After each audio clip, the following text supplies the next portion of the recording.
Et bonjour à tous et bienvenue dans ce nouvel épisode de Bye Bye Patron, le podcast de l'immobilier, de la liberté, des gros billets. Pour tous ceux qui me rejoignent, voilà, je suis Bye Bye Patron, je suis notamment investisseur immobilier, investisseur dans plein de domaines.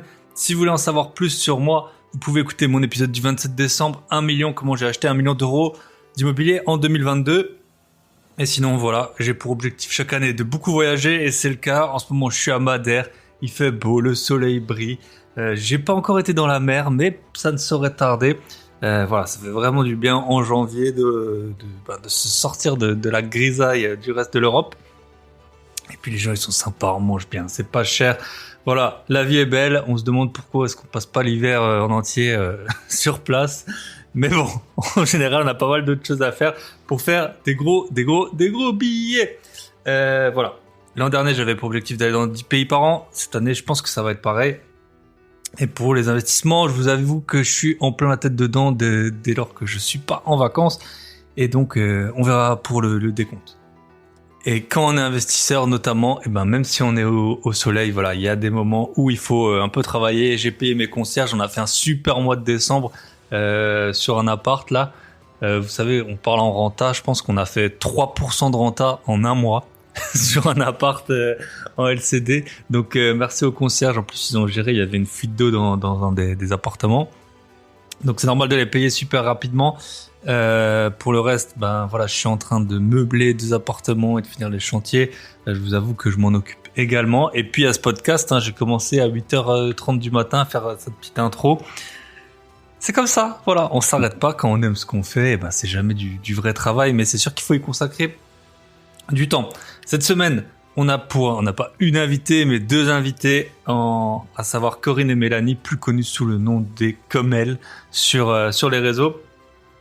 J'ai pu croiser 2 fois Corinne sur des événements, c'était à Bordeaux, et puis c'était au repas des gentlemen, mais c'était vraiment très rapide. Donc là, voilà, on a eu un peu plus de temps pour discuter des projets. Vous remarquerez que chez Bye Bye Patron, il y a 0 discrimination. Le seul point qu'il faut, c'est faire des gros billets. On a eu des femmes, des hommes, des jeunes, des vieux, des personnes de partout dans le monde. On a été en Argentine, à Dubaï, au Cambodge, en Tunisie, en Hongrie.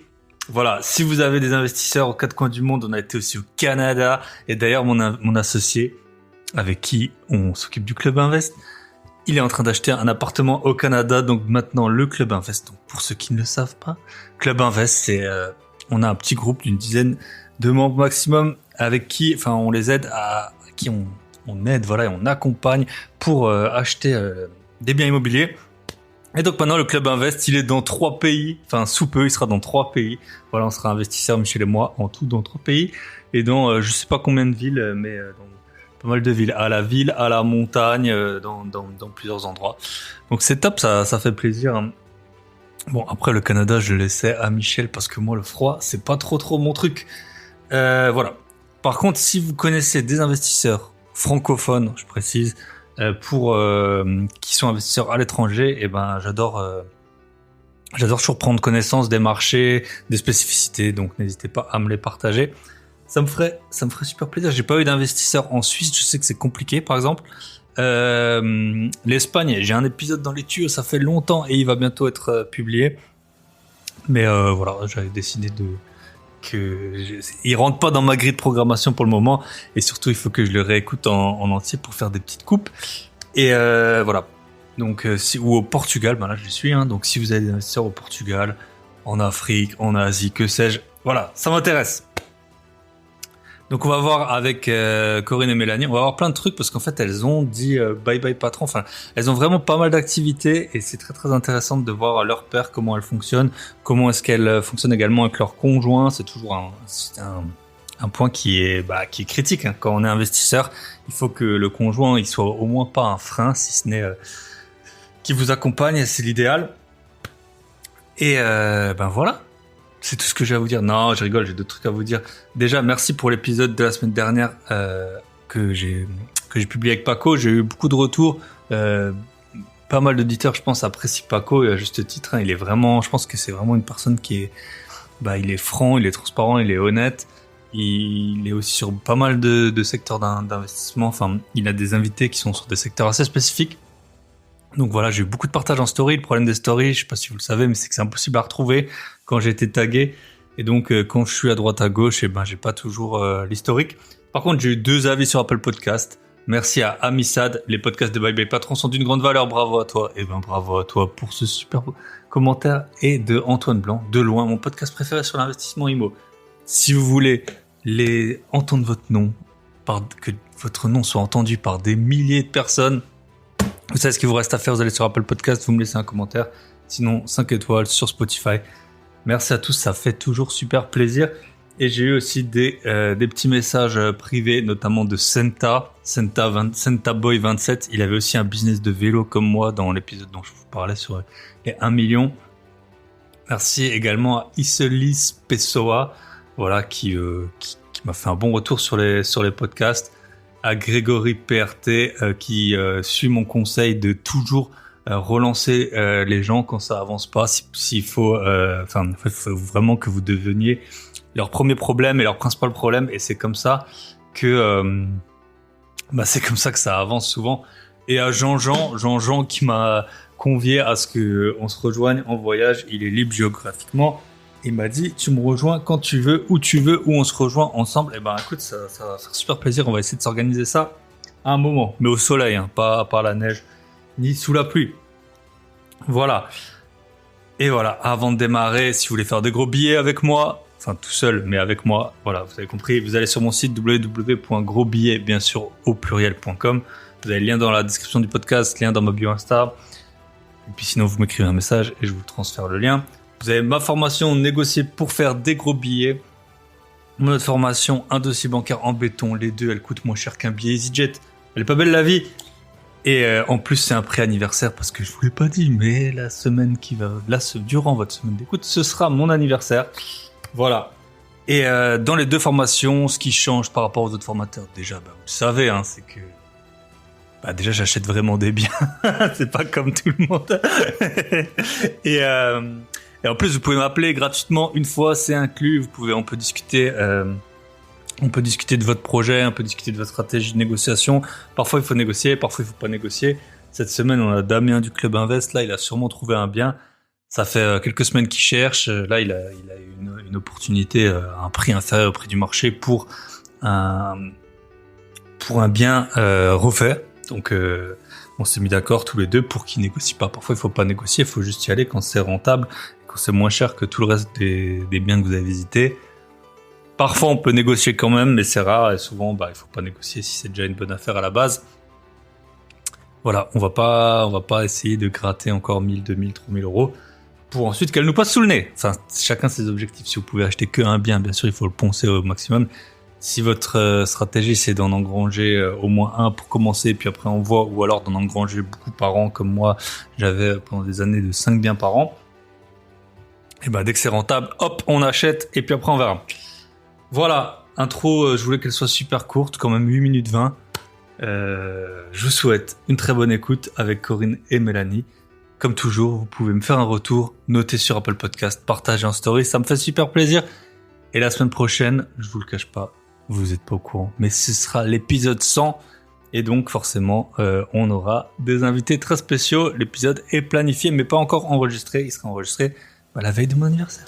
Voilà, je vous souhaite tout le meilleur et une très bonne saison. On se retrouve de l'autre côté avec Rémi.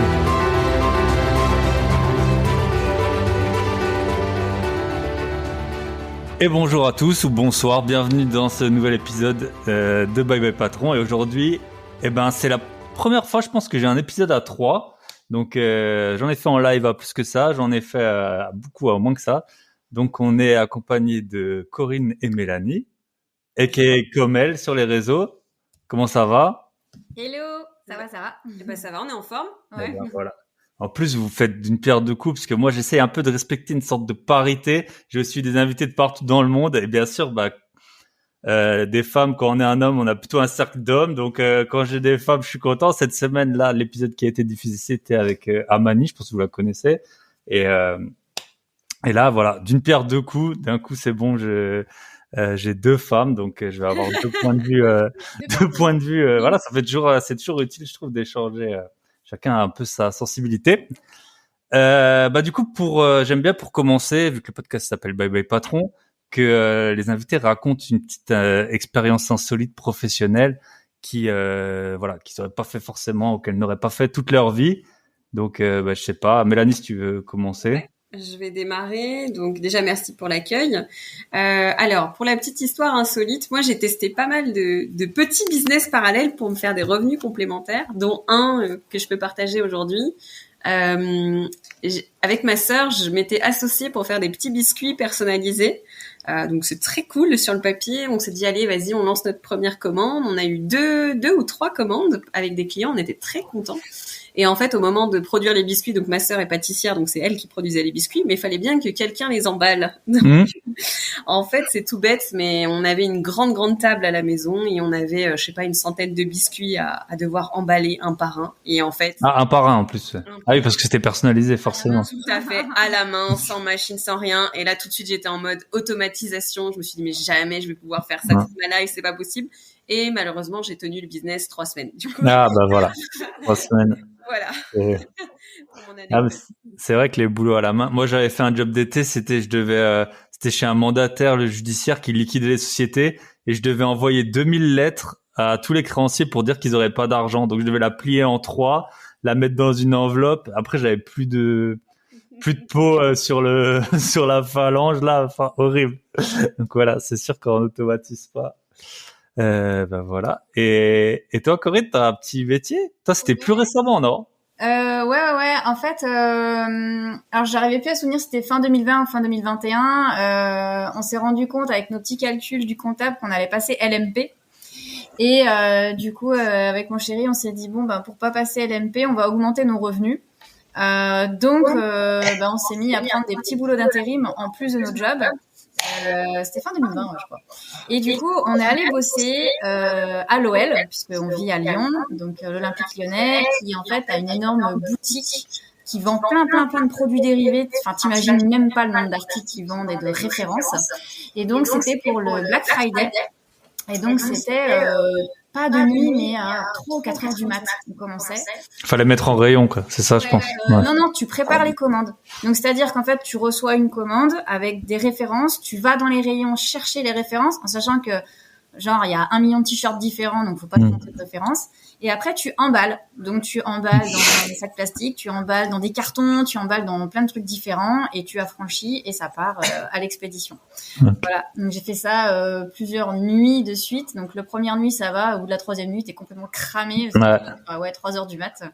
Donc, voilà. Donc les métiers manuels, visiblement, c'est pas trop notre truc. Moi, j'aimais bien, mais par contre, l'horaire me l'est un peu moins bien, quoi. Ah, c'est ça, t'es éclaté. C'est vrai que les gens qui veulent changer de vie, tu te dis, ouais, quand t'as un métier, tu peux faire le soir, tu peux essayer de créer ton business à côté, mais il y a des métiers, t'es juste mort, hein. Tu rentres, t'es mort. Même ceux où t'es tout le temps debout, tu marches tout le temps, même quand t'es vendeur ou quoi. J'ai fait ces jolis métiers d'été. Je me souviens que le soir, je faisais pas le malin. Donc, ouais. Mais du coup, c'était tout pile, quoi. Le LMP, LMNP, c'était... Ouais, c'est vrai que quand t'as des locations longue durée, t'arrives à bien estimer facilement comment tu vas. On connaissait notre point d'atterrissage et du coup, voilà. J'ai fait ça et j'ai fait comme toi. J'ai fait un peu de secrétariat dans une boîte à côté de chez moi et j'ai mis des papiers dans des enveloppes, pareil. Et j'avais une d'enveloppes sur la table entière et je me disais, mais j'en sors pas. Tu sais, genre, tu prends une ramette de papier, ça fait 500 pages. Tu mets ça dans les enveloppes et tu mets une pile d'enveloppes toute ta journée. Tu dis, c'est passionnant. Et ouais, il faut tout. Et puis aujourd'hui, vous faites autre chose, quoi. Pourquoi est-ce que vous êtes sur le podcast? Pas pour vos talents d'emballage, de biscuits et de... Moi, pour être transparente, c'est Coco qui m'a dit, viens, on va participer à son podcast, c'est génial. Ouais. Donc déjà, merci. Mais oui, je pense qu'on est ici parce qu'on est investisseuse et que c'est important aussi qu'on puisse partager nos expériences si c'est OK pour toi, quoi. Bien sûr, hein. On est là pour ça. Donc vous êtes investisseuse et toutes les deux. Depuis combien de temps? Moi, j'ai commencé en 2018 les investissements immobiliers. Et moi, j'ai fait mon premier achat en 2009. Ok, donc ça commence à dater. 2009, voilà. Tu l'as encore? Non, c'était ma résidence principale et je l'ai passée après en location meublée LMNP, et après je l'ai revendu.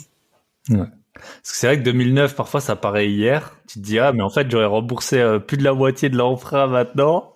Sauf que, bah, moi, c'est pareil. Les biens que j'ai achetés il y a 10 ans, je les ai revendus. Et c'est comme ça. C'est comme ça qu'on a pu acheter beaucoup de locatifs après, hein. On payait les apports, payer les travaux.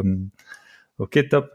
Et, euh, et en plus, vous avez 2 activités chacune, hein. Ouais. Ouais. Euh, Alors, Vas-y. je commence. Allez. Donc, effectivement, moi j'ai 2 sociétés. Donc, la première, c'est Investir comme elle avec mon associée Mélanie, qui est ici présente. Et on accompagne essentiellement les femmes à investir dans l'immobilier, à se créer des revenus complémentaires, voire à vivre de l'immobilier. Après, ça dépend vraiment de l'objectif de chacune. Donc, on fait Des accompagnements des personnalisés. accompagnements voilà, En individuels. one-to-one. Voilà. Individuel. Et après, j'ai ma deuxième boîte, EOSIS, où donc en fait, pendant 5 ans, j'étais maître d'œuvre. Alors, moi, j'étais salariée, directrice d'agence pendant 10 ans et ensuite à mon compte, mais j'ai fait pendant 15 ans au total, du coup. J'étais maître d'œuvre, assistant maîtrise d'ouvrage et contractant général dans le tertiaire, donc tout ce qui va être bureau, agence bancaire. Et après, je voulais ma liberté géographique et gérer des chantiers à distance. J'ai pas trouvé la solution. non, on peut pas. Piloter les travaux, donc voilà, il faut un minimum être là quand même pour regarder ce qui va pas et le faire corriger. Du coup, je me suis réorientée dans ce que je savais faire, qui est vraiment toute la partie organisation, structuration. Donc, j'accompagne les entrepreneurs à se développer, mais vraiment sur la partie mise en place de process, recrutement, planning, budget, enfin tout ce qui va faire Structurer et scaler la boîte. ouais, Ok. voilà. Pour les entrepreneurs qui sont les solopreneurs, comme on appelle ça. Essentiellement les infopreneurs, donc les entrepreneurs pardon, qui sont en ligne, enfin qui bossent en ligne, parce que comme ça me permet de bosser avec n'importe qui, n'importe où, et de pas avoir de contraintes géographiques. Ok. Top. Bah, j'ai une première question pour vous, c'est par rapport à vos coachés, parce que mon associé qu'on embrasse et tous nos membres du club Invest, donc nous on accompagne aussi plutôt des débutants, mais il y en a qui ont déjà des biens. Et est-ce que vous pourriez me dire peut-être les biais? Alors bon, chacun après a sa vision de l'investissement, des bons investissements ou non.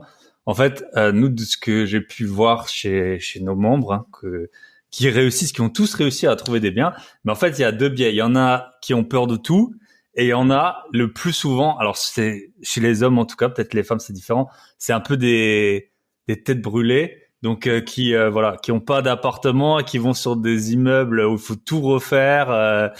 Peut-être nous on essaye un peu alors de les orienter, d'abord voir si ça te plaît, mettre des travaux qui sont à ton échelle et tout ça. Dans quel état d'esprit elles sont vos coachés quand elles arrivent? Et est-ce que vous voyez un peu une sorte de ce type de biais? Oui et non. Alors, on a des femmes, pour la plupart de nos coachés, hein, Oui, c'est quasiment la majorité, c'est des femmes. que Il y a des quelques femmes. hommes, mais la majorité, c'est des femmes. On en a quelques-unes qui sont tête brûlée. Quand même, hein. On en a quelques-unes qui sont tête brûlée quand même. Mais tu sais, presque quand tu démarres, c'est un peu l'inconscience du débutant. Tu sais, tu poses pas de questions, tu dis bah vas-y, je vais sur le premier bien que je vois et je me pose pas de questions. Je veux aller vite, je fais une offre d'achat, allez.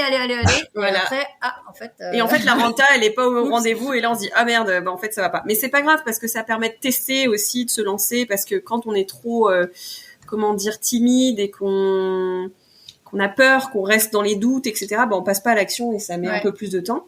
Donc, on a aussi ce deuxième type de profil qui va être plus sécuritaire, je dirais. Qui a besoin d'être rassuré, qui a besoin de prendre son temps, qui a besoin d'être, que tout soit validé. Et je pense qu'en proportion, on a quand même plus de personnes qui sont comme ça que tête brûlée, ouais. Tout à fait. Ah bah cool. Et elles achètent, c'est quelle typologie de biens? Elles achètent de tout, des immeubles, des apparts, des maisons, qu'est-ce que... Alors, on a eu plutôt des appartements pour l'instant, mais on en a une ou deux qui vont sûrement acheter des immeubles. Voilà. Ok, top. Ouais, c'est intéressant d'avoir un peu le... On accompagne les débutants. Oui. Donc, les têtes brûlées qui arrivent et qui se disent ok, je vais acheter un immeuble de 10 lots, c'est pas la majorité quand même. Ouais, non, bien sûr. Je veux commencer petit, par un petit studio. Un petit Et appart. là, tu dis, ouais. ok, mais si t'achètes un studio, le prix au mètre carré, forcément, est moins intéressant qu'une grande surface. Donc, peut-être voir un peu plus grande ou pour pouvoir diversifier mon exploitation également. Donc, voilà, c'est plutôt des gens qui vont commencer un peu petit, on va dire. Ouais. Ouais, c'est ça. Nous, on est plutôt dans un peu la nuance, quoi. Enfin, ouais, J'avais une bah. question, du coup, parce que tu t'es pas présenté, toi. Ah, Ton job. je sais pas. Ah, bah ouais, bah oui. Y a pas de Tu souci. faisais quoi comme boîte, je me suis en train de me dire. Alors oui, donc pour revenir Après avoir vendu la franchise de biscuiterie, C'est ça. Parce qu'en fait, c'est tout ce qu'elle fait, mais elle. En fait, elle emballe des biscuits. Et, oui, après 3 semaines d'activité à fort développement, j'ai décidé de revendre la boîte, 0 €. Et, voilà, non, sans déconner. Du coup, moi, j'ai 2 boîtes. Donc, j'ai aussi la boîte Investir comme elle. Donc, on est associés 50-50 sur cette boîte.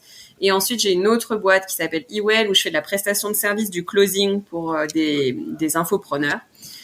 Voilà. Et après, j'ai l'immobilier également à côté qui me rapporte pas mal de sous-sous aussi. Voilà. bah cool, hein. On est là pour ça, les gros billets. Bah top. Bah on peut parler un peu de vos. Bah on peut continuer avec toi du coup. T'as quel type de biens? Comment Alors, tu les exploites? Ouais, j'exploite.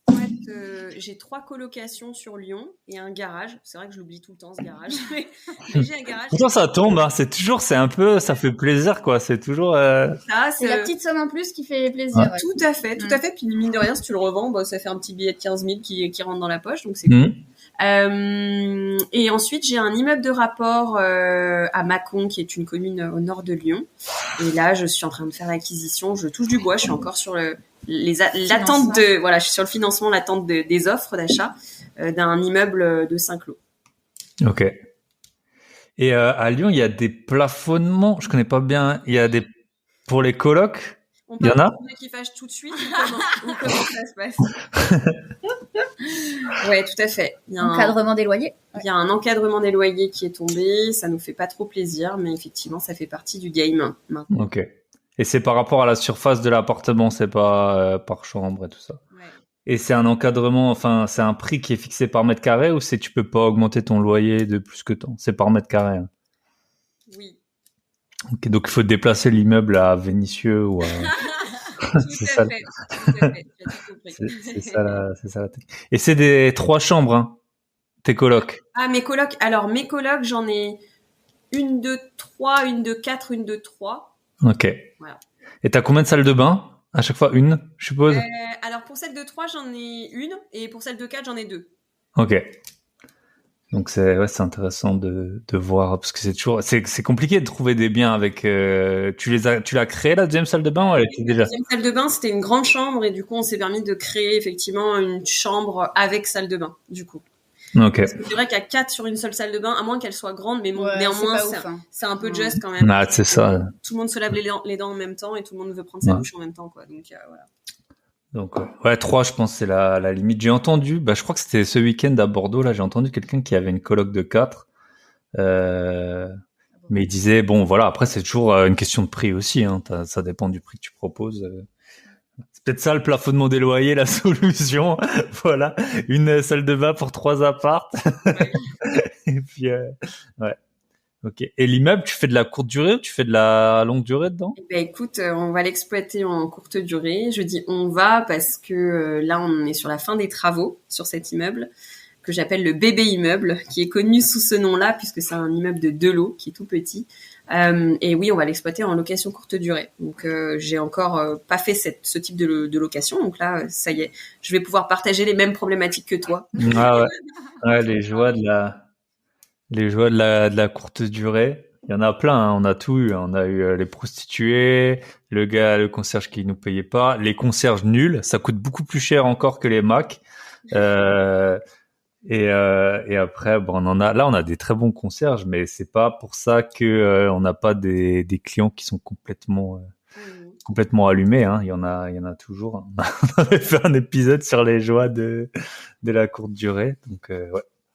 Mais bon, après, voilà, on n'a rien sans rien. Hein. C'est lié les deux. Et puis quand tu as un immeuble, au moins, tu gères la copro. Ouais, c'est ça, c'est le gros avantage. Et du coup, Corinne, toi, qu'est-ce que tu as comme type d'appartement? Alors moi j'ai des colocs aussi à Lyon et sur Rouen. Des colocs de 4 chambres. J'ai pas fait exprès, mais elles ont toutes 4 chambres. Ok. Et 2 salles de bain. Ouais. Et 2 salles. Soit Je pense. 2 salles de bain, genre 2 salles de bain dans les parties communes. Et j'ai aussi donc ça c'est il y a une coloc où c'est comme ça. Et j'ai 2 colocs où c'est une salle de bain commune pour 3 et une salle de bain privative pour la 4e chambre. Ça dépend de la configuration en fait de l'appart, ce que ça permettait de réaliser ou pas. Et j'ai une bonne question pour vous, c'est comment est-ce que vous gérez les conjoints de vos colocs? C'est une question qu'on m'a posée. Est-ce que vous avez des règles par rapport à ça? Est-ce qu'ils ont, enfin, les invités, tout ça? C'est vrai que c'est assez. Moi, j'ai eu une toute petite coloc à un moment, c'était un peu à hasard, et puis maintenant l'appartement il est loué autrement. Et est-ce que vous avez des règles? Vous avez des plaintes par rapport à ça ou des? Alors, moi je réponds déjà, j'ai pas de règles et j'ai pas de plaintes. Clairement, je sais que mes locataires des fois reçoivent du monde, mais c'est ponctuel. Et globalement, je pense que si quelqu'un squattait longtemps, je pense que ça remonterait justement, ça se plaindrait. Donc j'ai pas eu le cas. Par contre, pour la petite histoire, j'ai 2 colocataires qui sont partis en même temps, qui ont donné leur préavis en même temps, et je leur ai demandé pourquoi ils partaient. Ils m'ont dit on emménage ensemble. Ah bah ouais, c'est chou. Agence matrimoniale. Ouais. Mais voilà, donc non, j'ai jamais eu le problème. Je sais que, enfin, j'avais une discussion avec une personne qui disait moi dans mes colocs, je mets des lits une place, comme ça j'ai pas le problème. Ah ouais. Sauf que moi je trouve ça c'est un anti-location quoi. Vraiment... Ouais bah c'est clair. Déjà tu partages un appart, ça fait un peu. Ça fait, je retourne dans ma chambre de mes parents quand j'avais 10 ans, tu vois. Donc moi je mets des lits de place. Et par contre, évidemment, j'ai des gens qui me demandent en disant est-ce qu'on peut louer en couple? Donc là, je dis non. Mais après, j'empêche pas les gens de vivre, tu vois, s'ils veulent ramener leurs copains de temps en temps. Enfin, je sais que des fois, il y a du passage, mais c'est ponctuel. J'ai pas eu le problème. Ok. Et toi? Ouais, je suis complètement d'accord avec ce que tu dis. Moi, je fais surtout attention à la sélection en fait des candidats. Et très simplement, les candidats, ils sont assez cool, c'est-à-dire que ils disent qu'ils sont en couple. Souvent, ils ont un chien ou un chat ou quelque chose qui va avec, et ils demandent si ça nous gêne qu'ils emménagent en couple. Mais le problème, c'est que la coloc, elle est pas faite pour accueillir 15 personnes, les couples, et la famille et les cousins et tout ça. Donc moi, je dis non également. Néanmoins, effectivement, on est avec des étudiants, donc moi, quand j'étais étudiante, je vivais en coloc et mon chéri, il venait aussi dans ma chambre. Il n'y a pas de souci. Tu vois. Donc ouais, faut pas trouver le gars qui abuse quoi. Mais c'est vrai que voilà, c'est ça. Après, c'est vrai que par exemple, quand les couples, des fois, ils me disent oui, mais pourquoi vous voulez pas nous? Je dis je vous explique, j'ai 4 chambres, donc c'est la coloc, elle est faite pour 4, et en termes de consommation d'énergie, et en termes de vaisselle, et en termes de dimensionnement de salle de bain. Maintenant, si vous venez en couple et puis que l'autre en couple, je dis en fait, on se retrouve à 8 au lieu de 4. Ouais. Ça marche plus. Non. Donc, voilà. Donc c'est ça qui est compliqué, ouais. Et ouais, puis des appartements, ouais, ça m'est déjà arrivé des appartements, par exemple des T2 où on me dit, en fait, t'arrives pas trop à savoir quand les gens ils visitent si c'est un couple ou pas, quoi. Donc c'est vrai que parfois t'es un peu gêné parce que moi j'ai des apparts, voilà, s'il y a qu'une chambre, j'ai pas envie et un salon ouvert sur la cuisine. Je me dis pour un couple ça va, mais pour des gens tout seuls, ils vont pas partager la chambre, enfin. Alors parfois t'es un peu gêné quoi, tu te dis bon. Poser la question, hein. Ouais bah je leur demande en général, je leur demande. Alors ouais après faut savoir mettre les manières. Parfois tu sais pas si si déjà c'est 2 filles, alors bon tu vas leur demander. Après ça peut être sa sœur ou des trucs comme ça me crée un peu des malaises. Mais bon vaut mieux ça que et puis une fois j'en ai eu et je suis sûr qu'ils se foutaient de moi, c'était dans une ville où c'était super cher les loyers, j'étais content d'avoir un appartement là-dedans et c'était soi-disant un couple mais ils avaient 30 ans d'écart. Le gars il buvait de la bière de la 8-6 comme ça en m'attendant en bas en fumant et puis en plus il travaillait à je sais pas 1 heure de là, enfin il y avait rien qui était cohérent quoi. Et ils m'ont dit ouais on est en couple, mais je suis sûr que c'était trop cher pour eux de se loger et puis ils avaient trouvé ça comme solution. Okay. J'ai eu le problème, moi, donc j'ai des apparts aussi à la frontière suisse et j'ai notamment un studio. Et à l'époque, je l'avais mis en gestion. Et du coup, l'agent IMO, d'habitude, me demandait mon avis sur les dossiers. Et ok, pas de souci. Et là, en fait, j'étais à l'étranger, enfin, je sais pas. Et je reviens. Et elle me dit, ah, bah, j'ai mis les locataires en place. Je dis, ok, très bien, vas-y, envoie-moi les dossiers. Et là, je vois 2 nanas. Et j'ai dit, mais c'est un studio. Un studio avec un canapé lit, quoi, tu vois. Enfin, c'était location nue, mais bon, enfin, peu importe, il y a quelque chose. Et du coup, je dis, ben, elles sont sœurs? Non. C'est un couple? Non. Et je dis, donc, tu es en train de me dire que tu as pris 2 femmes qui n'ont aucun lien dans un studio. Je dis, ça va commencer, comment ça va se passer au niveau du couchage, quoi, tu vois. Et bien, je sais pas, je débrouille et tout, machin. Résultat, j'ai eu beaucoup de soucis avec ces 2 locataires et j'ai eu beaucoup de mal à ce qu'elles partent. Et j'ai repris la gestion de l'appartement après. Voilà. Ouais, c'est ça. Bah, moi, j'avais aussi un studio que j'avais mis en agence. Et puis, je sais pas s'il aurait pu le voir ou pas, le gars, mais en tout cas, en fait, ça puait dans l'appart. C'était un boucher. Alors, je sais pas si ça avait un lien. Je sais pas s'il ramenait des trucs. J'ai eu des lettres du syndic. Et après, en fait, j'avais un gestionnaire et le gestionnaire, il m'a dit, ouais, mais en fait, le gars, il fait un peu flipper. Moi, j'y vais, mais, donc, tu vois, ça m'est arrivé. Et une fois, j'ai eu un gars, alors, faut pas faire de discrimination, bien entendu, mais c'était soi-disant un grec. Il avait des papiers grecs, mais c'était plutôt un russe qui m'expliquait qu'il était chauffeur d'un homme d'affaires russe, qu'il était payé en cash et que sinon il était videur de boîte de nuit. Et genre son poing, il faisait la taille de ma tête. Je dis mais lui, mais jamais je peux le sortir s'il paye pas, quoi. Donc voilà, j'avais pris une autre locataire. Ça se trouve, il aurait payé, tu serais bien passé, mais bon. Puis toi, t'es comme un idiot. Qu'est-ce que tu vas faire avec du cash? Enfin bon. Ok, top. Et toi, Corinne, tu fais de la location courte durée? Non. Okay. Moi, je fais de la location nue, location meublée et colocation meublée. Ok. Et les nues, tu les as en société? Non. T'as fait des travaux? Non, alors ça, c'est mes tout premiers investissements, les non rentables. Ok. De la défisque, c'était un cellier. Ok. Bah, au moins, t'as quand même un avantage fiscal, je pense. Oui, un avantage fiscal, et puis, il y a la frontière suisse, donc, parce que, enfin, voilà. Des fiscs, enfin, j'encourage. C'est ça, il y a de la défisque dans des villes à 1000 € le mètre carré, il y a de la défisque dans des villes à... Tu perds de l'argent au moment où tu revends. Là, moi, je sais que l'appartement, il a pris pas mal de valeur, et puis surtout, enfin, j'en ai un autre aussi en défisque que j'ai sorti du dispositif après le nombre d'années nécessaires. Alors, j'ai respecté le délai, c'était 6 ans, c'était un Pinel. Et du coup, je suis passée d'un loyer plafonné à un loyer cohérent avec la zone géographique, et je suis passée d'un cash flow négatif à un cash flow positif. Ok. Donc comme quoi, il y a moyen de... Mais après, c'est comme tout, hein, la défisque, c'est juste qu'après, t'as beaucoup d'intermédiaires, et donc, en général... C'est ça. Et par contre, t'es obligé de le louer en nu pendant la durée imposée par le CELI à l'époque, c'était 9 ans, et donc pendant 9 ans, tu dois le louer en nu. Ok. Et après, tu les gardes. Bah, c'est vrai que c'est aussi ça, le problème qu'on dit souvent au Pinel, c'est qu'après, tout le monde les vend. Donc, ça fait une concurrence au sein de la copro.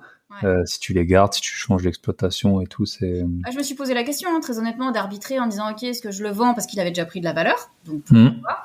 Et après, j'ai dit, attends, on va faire le calcul. Au niveau cash flow, je peux partager les chiffres, hein, je m'en fous. Le loyer plafonné était à 800 € et je suis passée à 1300 € de loyer. Ah ouais. Frontière suisse. Ouais. Donc, du coup, pas dégueulasse. Du coup, j'ai dit, bon, bah, OK, on va le meubler, on va le faire joli. Et puis voilà. Et puis, les Suisses, en ce moment, hein, ils sont bien avec le franc suisse. Moi, je connais pas mal de frontaliers ou de Suisses qui travaillent en Suisse. On a des auditeurs en Suisse. Bah, là, le franc suisse, il est bien. Donc voilà. On n'a pas de scrupules pour les 1300 € de loyer. Oui. Ah, bah, top. Mais je vais faire un épisode avec des gens qui travaillent en Suisse. Je pense que c'est tu vois, si c'était à refaire, je pense que si tu pars de zéro, c'est vraiment un bon moyen. Je connais beaucoup de gens qui s'en sont bien sortis, qui n'ont pas fait d'études en commençant en Suisse. La vie, elle est chère, mais bon, les payes, elles sont quand même... C'est 3500 € le SMIC, non? Quelque chose ouais, t'en as, ils gagnent beaucoup plus que ça. Hein. Ouais. C'est quasiment 3 fois plus de mémoire. Ouais. C'est le moindre salaire, c'est genre 4000 francs suisses, tu vois. C'est clair que ça permet de bien démarrer dans la vie. Voilà. Et puis c'est toujours pareil, si t'épargnes 20%, bah autant que ce soit 20% d'un gros montant de tes revenus. Yes. Après, il y a des points négatifs en Suisse, hein, bien sûr, hein, mais mais il y a pas la mer. Il y a pas la mer, mais il y a des lacs.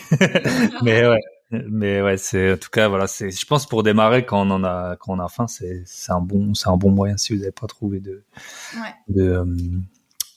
même mon grand-père, ma grand-mère elle m'a dit qu'il donnait des cours en Suisse il y a 50 ans ou 60 ans au lieu de faire ses vacances, ils allaient donner des cours en Suisse. C'est pour ça que maintenant j'ai une vie de nanti quasiment.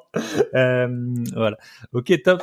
Et je voudrais parler, on en a vite fait parler en off, vous avez des biens avec vos conjoints. Oui. Comment ça se passe? Comment vous répartissez les tâches? Qui fait quoi? Voilà. Ouais.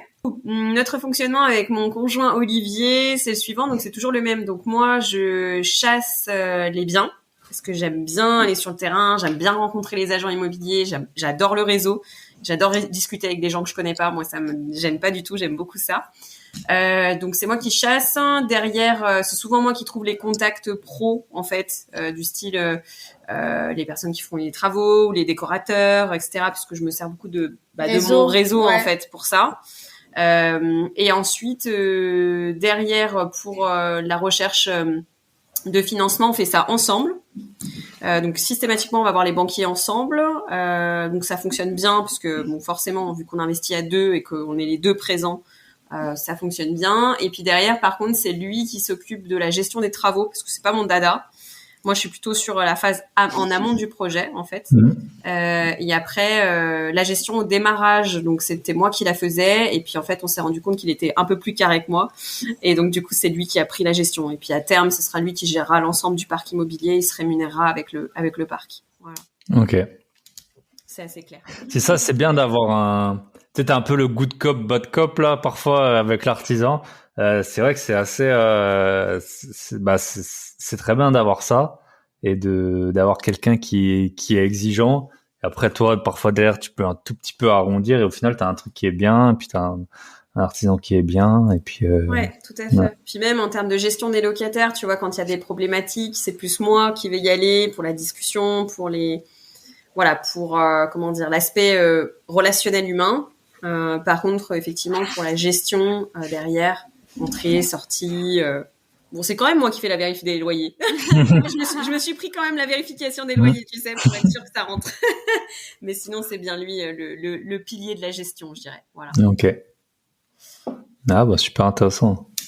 Moi, alors les apparts que j'ai toute seule, je les gère toute seule. Alors non, c'est pas vrai. Parce que mon chéri est très bricoleur, donc du coup, les apparts que j'ai toute seule, il met quand même la main à la pâte pour m'aider, parce que des fois, il y a des petites choses à faire.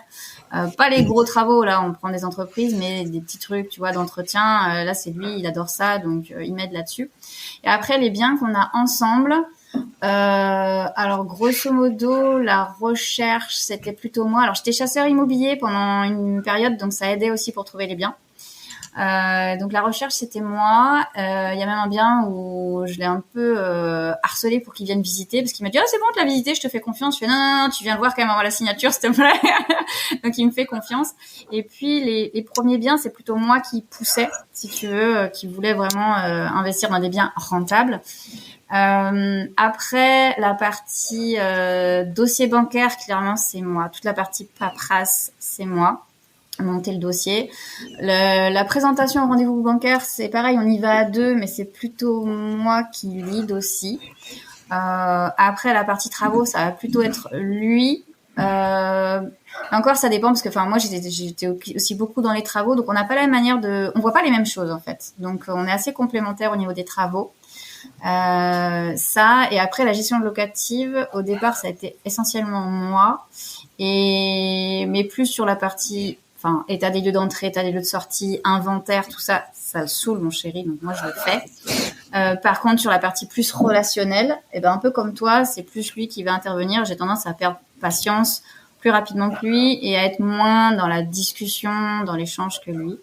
Et toute la partie après gestion financière, administrative, c'est moi. Qui envoie les factures à l'expert comptable et tout. Et là, par contre, non, en ce moment, on cherche un immeuble et c'est plutôt lui qui est sur la recherche immobilière. Ok. C'est vrai que quand t'es à deux, ça, c'est bien, t'es toujours en mouvement. Hein. Moi, on a acheté beaucoup d'appartements avec mon associé comme ça. Parce que c'est vrai que c'est comme tout, c'est comme quand tu joues au tennis ou quoi. Parfois, il y en a un, il a la flemme, et puis tu vas quand même, et puis parfois, et puis t'as l'autre. Puis il y en a qui ont du temps, parfois moins de temps, donc. Ouais, c'est ça. C'est pour ça que c'est bien d'investir en couple et d'avoir quelqu'un qui suit. Après, le seul risque que je vois, mais c'est comme dans tout dans la vie. Parfois, vu que t'es deux, tu crois que l'autre a contrôlé un truc et en fait, tu le fais pas. Et nous, ça nous est arrivé une fois, on signait un compromis. En fait, l'agent immobilier nous avait menti sur les charges et en fait, les compromis, vous connaissez, hein, c'est super long. Et en gros, le prêt état daté, il est tout en bas après les diagnostics et tout. Donc, c'est la page 150. Et à 21h, je m'en suis rendu compte que c'était, au lieu de 150 par mois, c'était 300 par mois dans l'appartement. Donc, ça allait pas. Et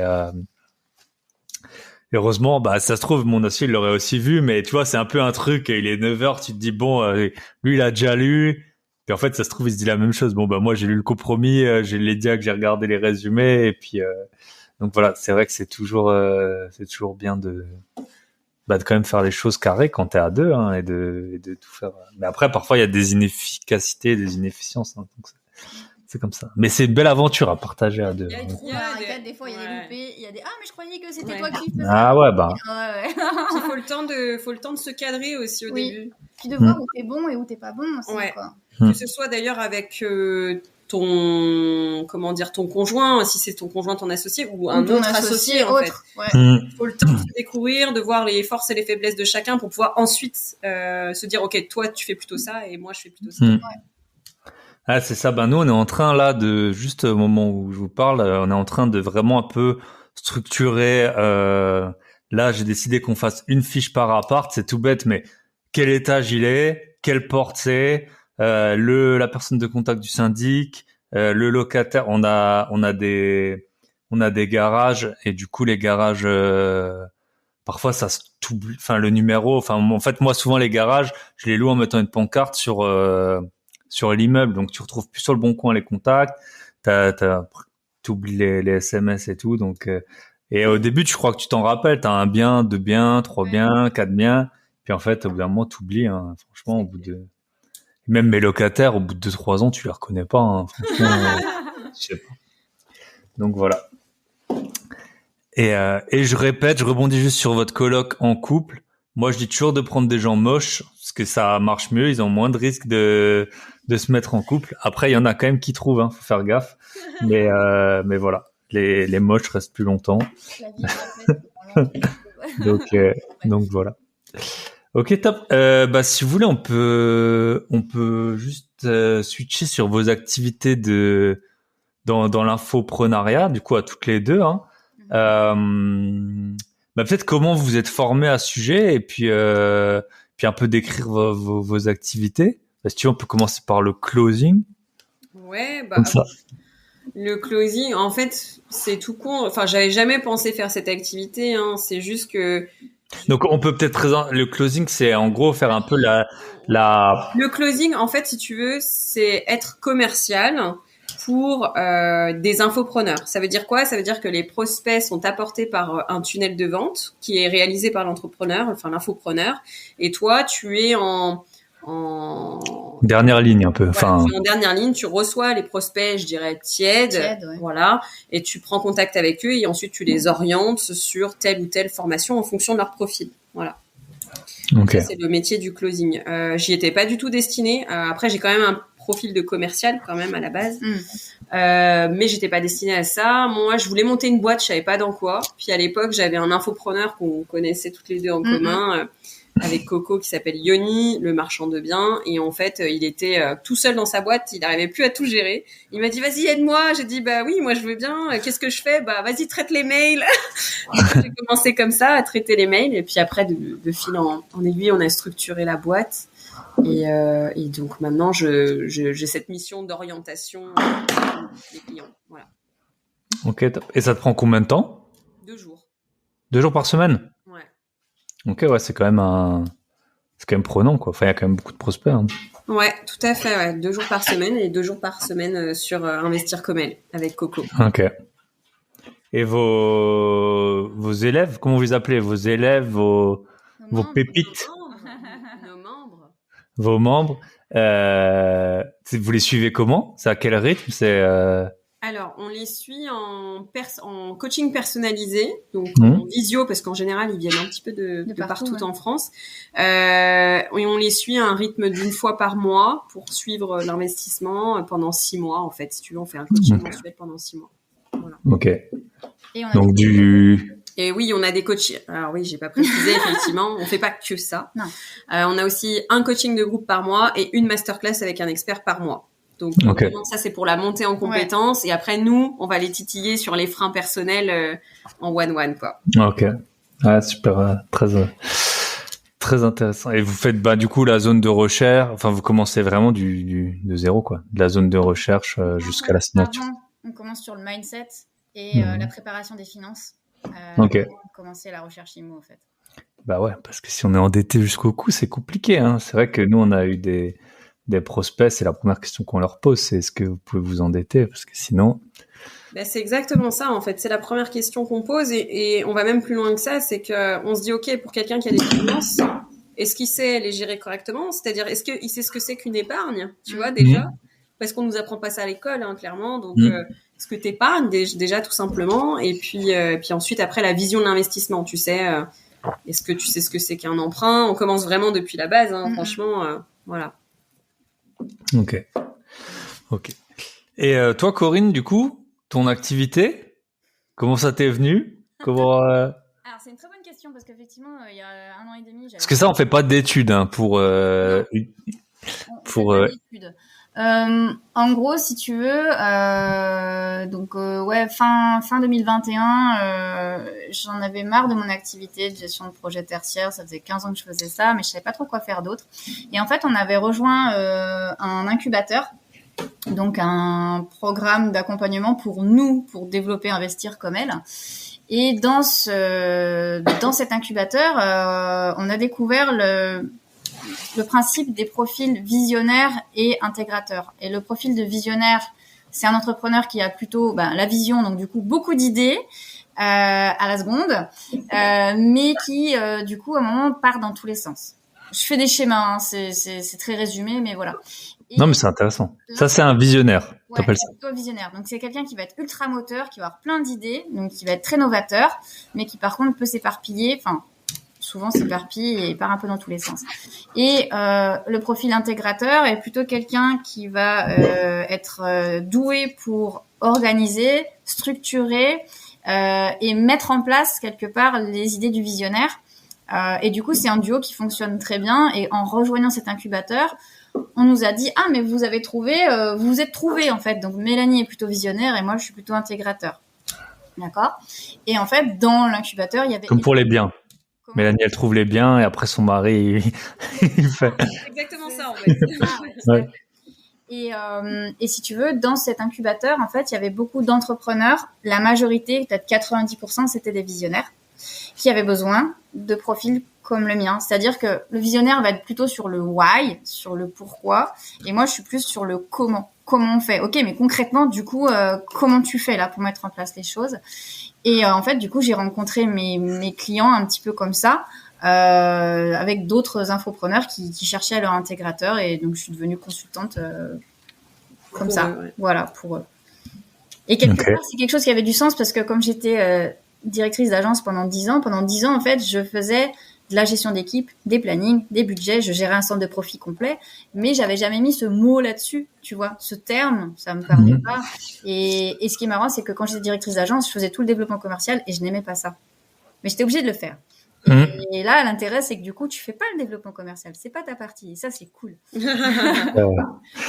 vrai qu'il y a des gens qui ont des appétences pour un truc ou pour l'autre et on dit mais qu'en fait la vente, en tout cas si t'es tout seul, t'es quand même obligé tu peux être le meilleur écrivain du monde, si tu sais pas te vendre, en fait tu vends rien, quoi. Si tu sais pas te vendre ou si tu trouves pas quelqu'un qui le fait pour toi. Ouais. Voilà. Si toi vraiment ça passe pas. Ça passe pas, ouais.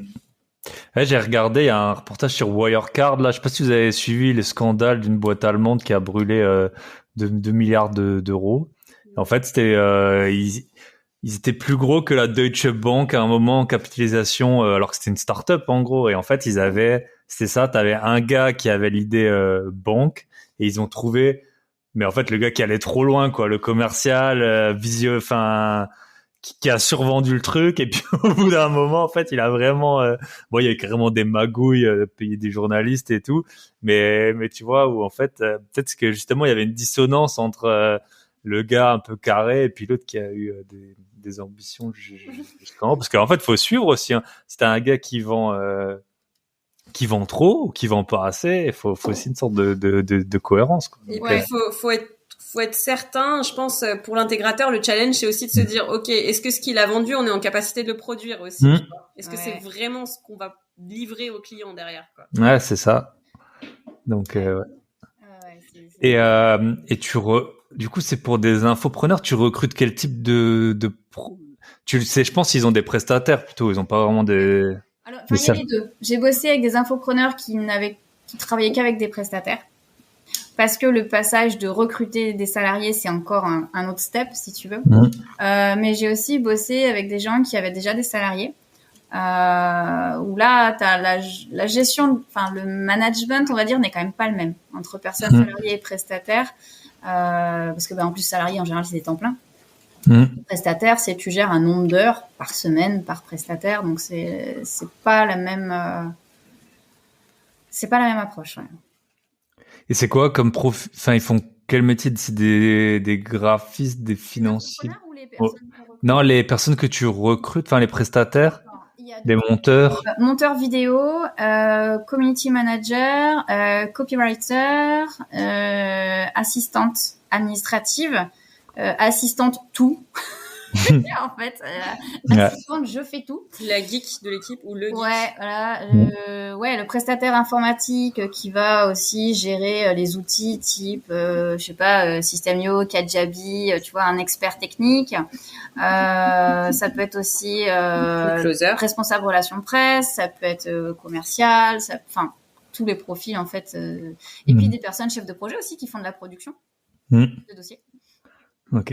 Et toi, tu fais quel process de ça? Enfin, par exemple, parce qu'il y a des choses où tu as les compétences, je suppose, et il y en a où tu les as clairement pas. Donc toi, tu fais tu trouves les prospects, tu leur fais faire des petits projets. Comment tu... Oui, en fait, il y a un process de recrutement qui est un peu toujours le même. Là où par contre j'ai besoin d'aide, des fois c'est pour la fiche de poste, parce que la fiche de poste, métier de copywriter, par exemple, tu vois, la première fois que j'ai fait une fiche de poste. Donc un copywriter, c'est quelqu'un qui écrit des pages de vente. Page de vente, ça peut être aussi newsletter, ça peut être même les posts du community manager. Le community manager peut faire par exemple son planning éditorial et faire les visuels, mais ne pas faire le texte, tu vois. Enfin, ça dépend pareil d'une personne à l'autre.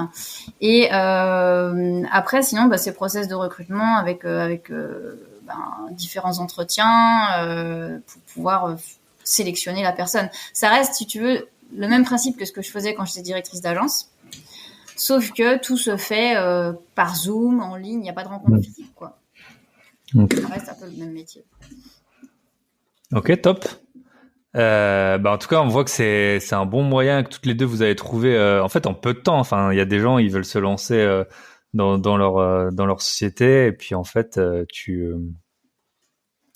vois, en fait là c'est marrant, ça n'a rien à voir, mais hier j'ai vu une conférence d'une femme astronaute, Claudie Aigneret, c'était la première astronaute européenne, et en fait après elle a été ministre, elle a été au comment ça s'appelle, au Palais de la Science et des Découvertes, enfin elle a eu plein d'activités, et je me suis dit en fait elle a fait d'abord un truc astronaute, et de là il y a eu plein de jobs qui ont découlé de ça. Et en fait, on voit, c'est vrai que quand on est investisseur, vous n'êtes pas les premiers. Alors, vous êtes les premières qui font ces activités, mais il y en a plein qui ont trouvé des activités en achetant des appartements. Et après, soit t'en cherches, soit tu fais de la,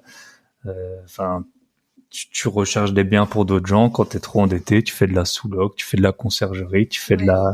Ouais, c'est hyper intéressant ce que tu dis, parce que nous, on le retrouve aussi dans nos membres. C'est que souvent, en fait, les gens ont envie de démarrer dans l'investissement immobilier. Tu comprends la musique, donc t'enchaînes rapidement, en fait.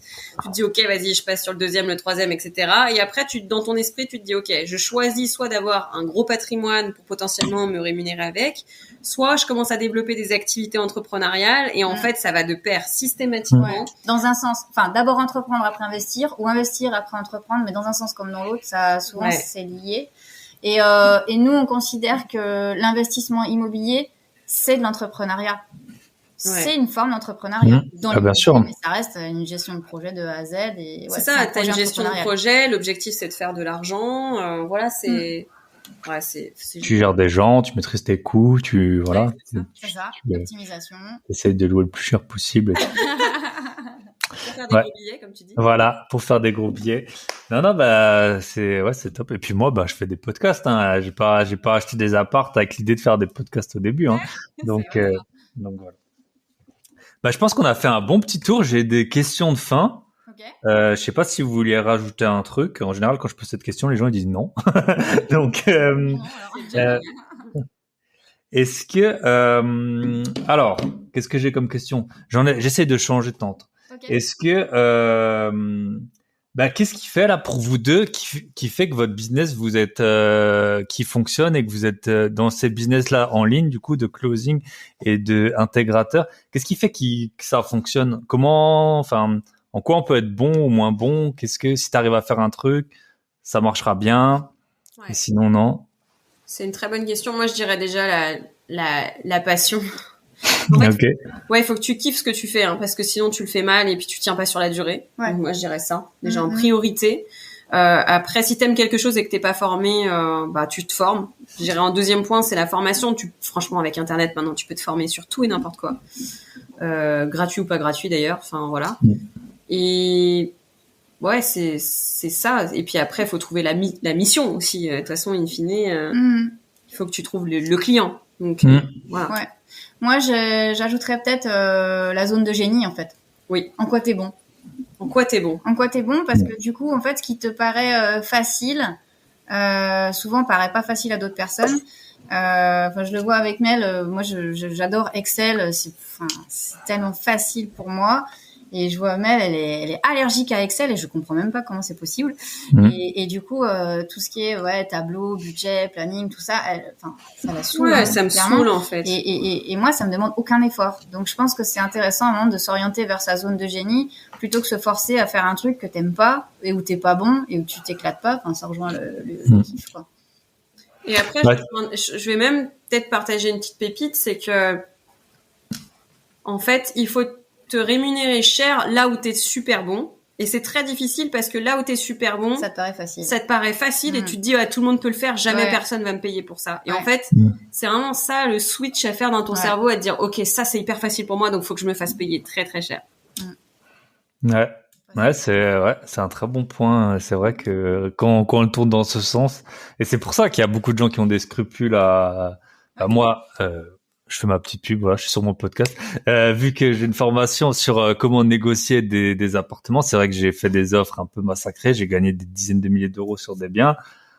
Au final, c'est des dizaines de milliers d'euros. Après, moi, je voulais, mes auditeurs, je les adore, je voulais pas les saigner, mais c'est toujours aussi ça peut paraître simple d'envoyer une offre qui est basse et ça va peut-être te prendre 30 minutes de réflexion sur les points que tu vas utiliser pour appuyer ton offre, mais après, tu peux gagner énormément d'argent, donc voilà, faut pricer le truc, c'est toujours c'est jamais évident. Souvent on fait ça avec des gens qu'on aime, enfin mine de rien, je pense que c'est comme vous avec vos coachés, vous les appréciez beaucoup et puis du coup, il faut toujours trouver mais bon la fille, tu sais. Bien sûr, on les aime, heureusement, on ferait pas ça sinon franchement. Donc voilà. C'est un sacré équilibre à trouver et c'est vrai qu'avoir une compétence. Moi, c'est vrai que je calcule super vite de tête. Enfin, souvent, je suis dans les biens et tout.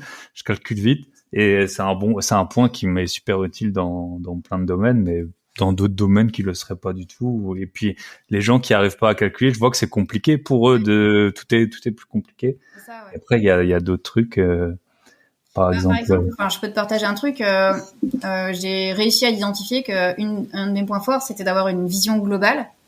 Et en fait, ça me paraissait juste banal, en me disant mais tout le monde a la vision globale en fait. Enfin, je vois pas en quoi c'est quelque chose c'est un atout quoi, tu vois. Et en travaillant avec plusieurs infopreneurs différents, j'ai pris conscience qu'effectivement c'était pas quelque chose qui était donné à tout le monde et que c'était justement un véritable atout, mais dont j'avais absolument pas conscience, tu vois.